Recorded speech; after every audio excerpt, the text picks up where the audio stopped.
A cruz de Cristo é a árvore da vida plantada no Monte Calvário. A cruz de Cristo é a árvore da vida plantada no Monte Calvário.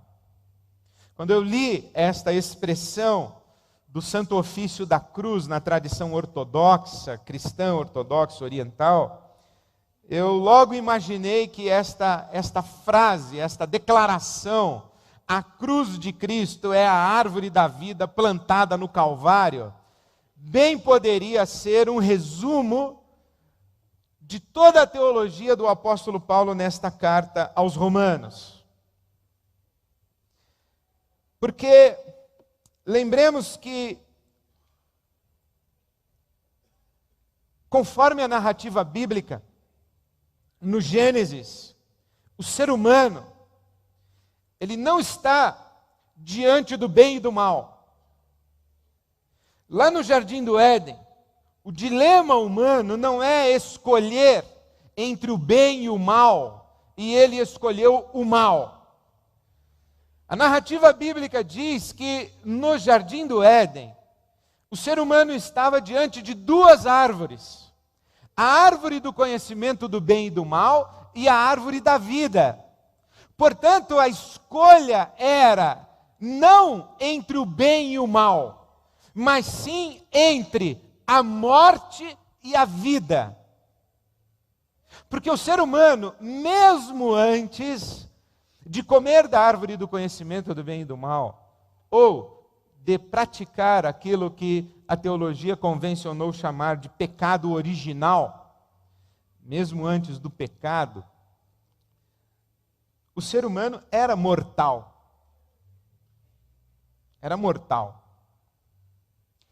Ele seria revestido de imortalidade e teria vida, a vida chamada na Bíblia Sagrada de vida eterna, ou melhor dizendo, a vida incriada, a vida de Deus, a vida divina, se o ser humano tivesse comido da árvore da vida. Ele era mortal. E receberia a vida de Deus se comesse da árvore da vida. E ao comer da árvore da vida, o ser humano estaria dizendo ao Criador: eu reconheço que não tenho vida em mim mesmo, e que a vida que tenho, a tenho porque recebo de tuas mãos. Eu reconheço que não posso dar sustentação à minha existência, senão entregando-me a Ti, para que no Teu amor, na Tua bondade, a minha vida seja sustentada por Ti. Esse comer da árvore da vida era participar, era o passo do ser humano na direção do Criador, de rendição ao Criador, para que fosse então sustentado em vida. Por isso é que quando Deus diz a Adão e Eva, para que não comam da árvore do conhecimento do bem e do mal, Deus diz assim: não coma, porque se você comer, você vai morrer. Por isso é que no Jardim do Éden o ser humano está não diante da escolha entre o bem e o mal, está diante da escolha entre a morte e a vida. Ele come da árvore do conhecimento do bem e do mal, em vez de dar o passo na direção do Criador. Os cristãos ortodoxos também usam uma expressão muito interessante, a chamada pericorese, que é a dança da Trindade, a dança eterna da Trindade, que envolve todo o universo. Se você puder imaginar o Pai, o Filho e o Espírito Santo de mãos dadas, bailando e envolvendo em vida e sustentando todo o universo, o Pai, o Filho e o Espírito convidando o ser humano a que faça parte da sua comunhão e que participe de sua natureza divina. Então, a Bíblia Sagrada vai dizer que o ser humano come da árvore do conhecimento do bem e do mal, em vez de integrar-se à Trindade, ele se afasta da Trindade. Em vez de render-se à Trindade, em vez de sujeitar-se ao Deus Criador, ele pretende existir em si mesmo, como se fosse ele suficiente, capaz e tivesse condições de bancar a sua existência. Isto é, ele se afirma ou iludido, tenta afirmar-se como um ser autoexistente. E ao tentar afirmar-se como um ser autoexistente, em vez de lançar-se nos braços de Deus, ele morre. Porque nada existe fora de Deus. Nada existe senão sustentado por Deus. Nada existe senão aquilo que recebe de Deus a condição de existir, porque somente Deus é autoexistente, é incriado. Tudo quanto é criado depende da sustentação do Criador. Ele morre. E morrer significa deixar de existir. Ele não subsiste. Ele volta para a não existência. Aqui mesmo no capítulo 4 de Romanos, o apóstolo Paulo fala de Deus como aquele que chama à existência aquilo que não é, como se já fosse. Este ser humano que dá as costas para Deus, ele deixa de ser, volta para a não existência, ele cai no não ser, porque ele não está mais dentro do único ser, que é o ser divino. Por isso, acredito que já deveria estar claro para nós, a essa altura da nossa leitura de Romanos, que no entendimento do apóstolo Paulo, e especialmente na carta aos Romanos até agora, pecado não é uma questão de transgressão moral. Pecado é uma postura, é uma atitude em relação ao Deus Criador. Aqui o texto que acabamos de ler, o salário do pecado é a morte, mas o dom gratuito de Deus é a vida eterna. O texto que acabamos de ler não está dizendo que a consequência das transgressões morais é o inferno. A consequência dos pecados e dos atos pecaminosos é ir para o inferno. O que o apóstolo Paulo está dizendo, se bem compreendo, é que essa rejeição do Criador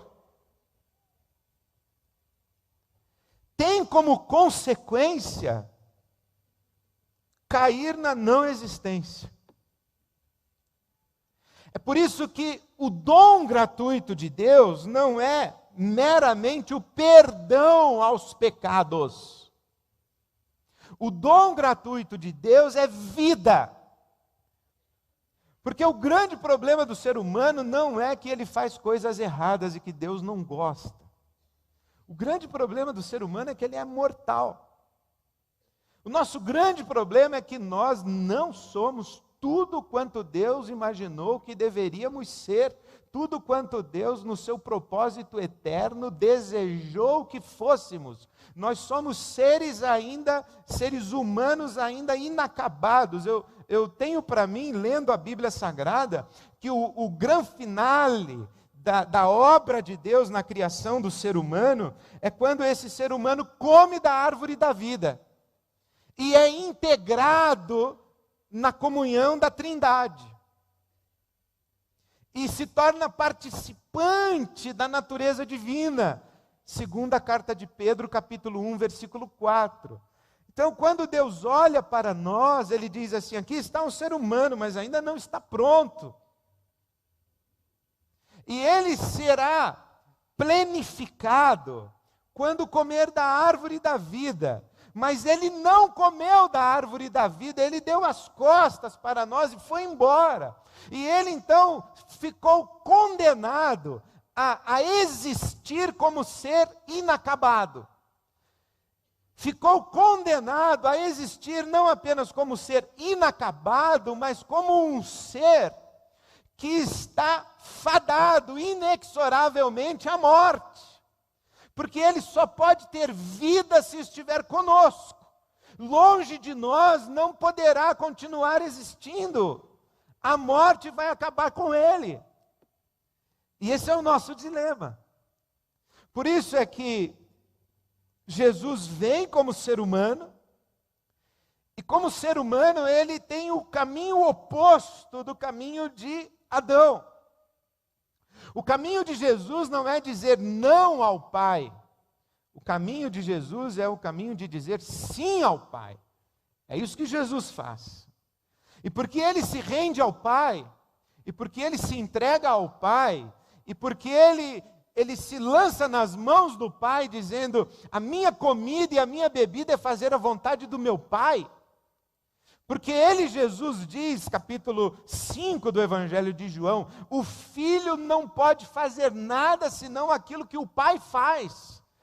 Jesus sabe e está absolutamente consciente de que ele só pode ser plenamente humano enquanto ele está sujeito ao Espírito Santo de Deus. Por isso é que ele diz, o Espírito do Senhor está sobre mim. E tudo quanto eu faço é porque o Espírito do Senhor está sobre mim. É o Pai quem me sustenta em vida. Essa é a postura do ser humano Jesus Cristo. E porque ele tem essa postura diante de Deus, é que ele pode, morrendo, ressuscitar, e a morte não o retém.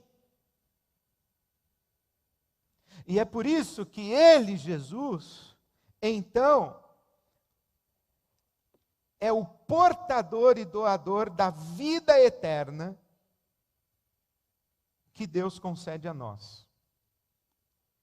Se fôssemos fazer uma breve síntese dessa carta aos Romanos, sublinhando alguns textos desta carta aos Romanos que costuram o seu argumento lógico, nós chegaríamos em Romanos 1,18.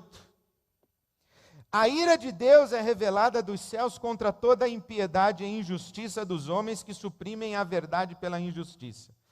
Aqui se afirma que a raça humana está sob a ira de Deus. Aqui se afirma que quando o ser humano diz não para Deus, Deus diz não para o ser humano. E quando o ser humano se afasta de Deus, Deus também se afasta do ser humano e o entrega à sua própria sorte, às plenas consequências do seu ato de rebelião e rebeldia e de pretensão de autossuficiência, e isso é um ato de amor. Deus não é como muitos de nós que temos a tendência de, por um suposto amor ou um pseudo-amor, varrermos para debaixo do tapete as intransigências cometidas contra nós. Então Deus expõe o ser humano que lhe diz não também ao seu não, à sua ira. Veja que interessante como alguns pais que não expõem seus filhos às consequências de seus atos de rebelião vão criando pequeninos monstros, serizinhos tirânicos. São pequenininhos e bonitinhos, mas eles são capazes de controlar a casa inteira. E papai e mamãe não põem limites e não expõem os filhinhos e protegem os filhinhos a título de amor. E vão resolvendo os problemas dos filhinhos, e vão resolvendo os problemas dos filhinhos. E os filhinhos continuam se julgando deusinhos.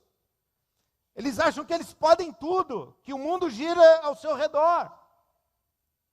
E aos poucos vão se tornando serizinhos insuportáveiszinhos.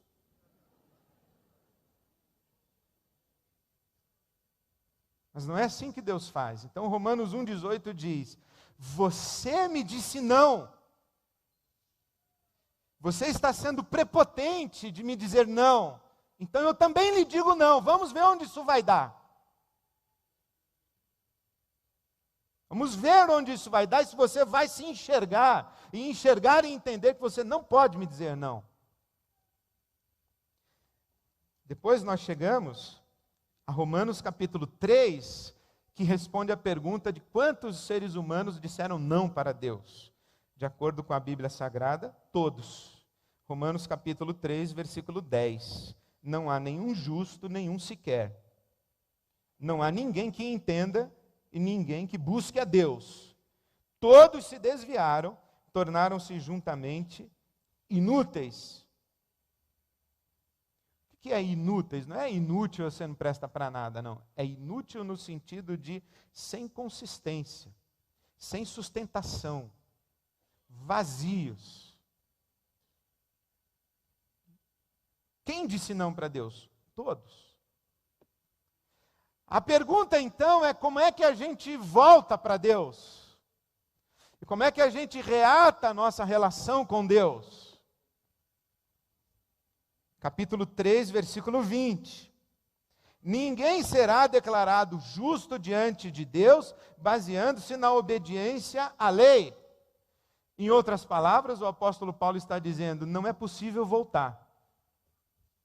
Nenhum ser humano é capaz de responder a Deus em plenitude e fazer a vontade de Deus perfeita, para comparecer diante de Deus reivindicando recompensas pelos seus próprios méritos. Paulo está dizendo, não é possível voltar. Não há nada que nós possamos fazer para conquistarmos o favor de Deus novamente. Então chegamos a Romanos capítulo 3, versículo 21.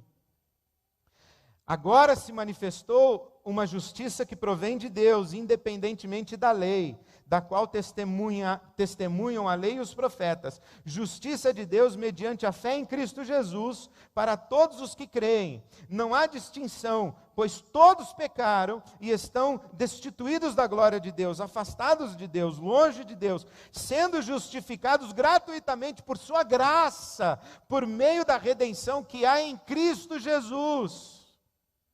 Deus ofereceu a Cristo Jesus como sacrifício para propiciação ou em nosso lugar, mediante a fé pelo seu sangue, demonstrando a sua justiça. Em sua tolerância havia deixado impunes os pecados anteriormente cometidos, mas no presente demonstrou a sua justiça, a fim de ser justo e justificador daquele que tem fé em Jesus. Esse texto fica absolutamente iluminado no capítulo 5, versículo 18. Que diz o seguinte: assim como uma só transgressão resultou na condenação de todos os homens, assim também um só ato de justiça resultou na justificação que traz vida a todos os homens. O que o apóstolo Paulo está dizendo é que um de nós que nos representava, disse não para Deus, e todos nós dissemos não para Deus, e esse um que disse não para Deus, carregou todos nós para a maldição. Mas também, um de nós disse sim para Deus, e quando esse um de nós disse sim para Deus, ele carregou consigo todos nós para debaixo da bênção de Deus. É esse o conceito que a Bíblia Sagrada vai usar e que a teologia vai chamar de justificação pela fé. Quando em Adão nós dissemos não para Deus e fomos embora, na condição em que estávamos, nenhum de nós poderia dizer sim para Deus. Então Jesus vem e se torna um de nós para que ele possa dizer sim para Deus. E dizendo sim para Deus, ele diz sim em nome de todos nós. Assim como em Adão nós nos tornamos herdeiros da morte, em Cristo nós nos tornamos herdeiros da vida divina, que é um dom que Deus nos concede. Mas tudo isso que lhes falei até agora foi a título de introdução. Porque em termos assim, práticos, não nos diz respeito. Nós poderíamos, tendo ouvido tudo isso e todo esse raciocínio do apóstolo Paulo, nós podemos dizer assim, pô, valeu então aí Adão, ferrou com a gente. E aí depois a gente fala, pô, valeu aí Jesus, livrou a nossa. Então vamos embora. Porque como eu já lhes disse, ninguém chegou na sua casa quando você era pequenininho, ou adolescente, ou quando chegou na idade da razão, e falou assim, então, você quer dar uma cuspida na cara de Deus ou quer adorá-lo? Ninguém perguntou isso para você. E também, se nós seguíssemos ou seguirmos a lógica da Bíblia Sagrada, dessa coisa do homem dizer não para Deus, dizer sim para Deus e tal, nós poderíamos chegar aqui a uma conclusão muito interessante de ouvir tudo isso e falar assim para Deus, Deus, mas desculpa aí eu falar assim, mas quem foi que pediu para o Senhor me criar? Eu não pedi. O Senhor me criou porque quis. E mais, hein? Quem foi que pediu para o Senhor me salvar? Eu não pedi. Por que o Senhor não deixou eu morto lá? Não existente. E Deus diz assim, bom, eu criei você num ato de amor, para você viver comigo, e em Adão você disse não para mim. Pois então, por que o Senhor não ouviu o não e ficou por isso mesmo? Por que o Senhor mandou seu filho aqui? Eu não pedi nada disso, para vencer a morte.